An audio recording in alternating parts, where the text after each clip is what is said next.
আসসালামু আলাইকুম। আজকে আমরা চলে গেলাম ফুড জোনে চুয়াডাঙ্গায়।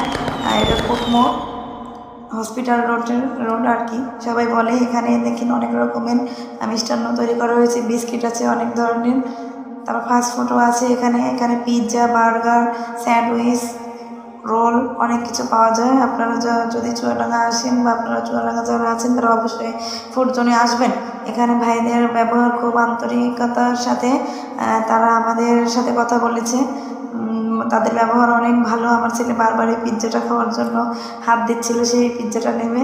আমরা আজকে পিৎজা খাওয়ার জন্য নিয়ে এসেছি বাড়ি থেকে প্ল্যান করে, তাই ছেলের বাবাকে নিয়ে আসলাম সাথে। চারপাশের পরিবেশটা বেশ সুন্দর, এখানে বসার জায়গা আছে, অনেকে বসে খাচ্ছে, তাই ভিডিও করে নিলাম।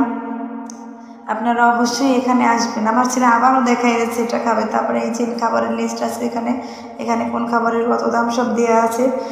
ভাই আমাদের পিৎজাটা সার্ভ করে দিয়েছে, এখন আমরা টেস্ট করবো, দেখবো এটা খেতে আসলে কীরকম। আমার ছেলে ঠান্ডা হওয়ার অপেক্ষায় আছে, ছেলের বাবাও বসে আছে। এই যে এটা হচ্ছে মিনি পিৎজাই আমার ছেলেকে এবার খাইতে দেবো। সে পিৎজা খাওয়ার পর সে বলছে তার খুব ভালো লেগেছে, সে 10-এর মধ্যে 10ই দিয়েছে। এই যে হ্যাঁ মাথা নাড়াচ্ছে, দেখেছেন।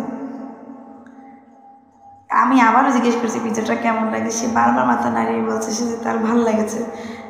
এরপরে ভাইরা আমাদের পিৎজাটা দেখতেই লোভনীয় লাগছিল। তারপর ভাইরা আমাদের যে ওই খাবারটা গিফট করেছে, যেটা আপনাদের জন্য, এটা কোনো বিল পে করতে হবে না। এটা মানে এগুলো তারা নতুন আবার তৈরি করেছে, এই জন্য যারা আসছে সবাইকে তারা এটা টেস্ট করতে দিচ্ছে। আপনারাও চলে আসবেন এই ফুড জোনে। আল্লাহ হাফেজ।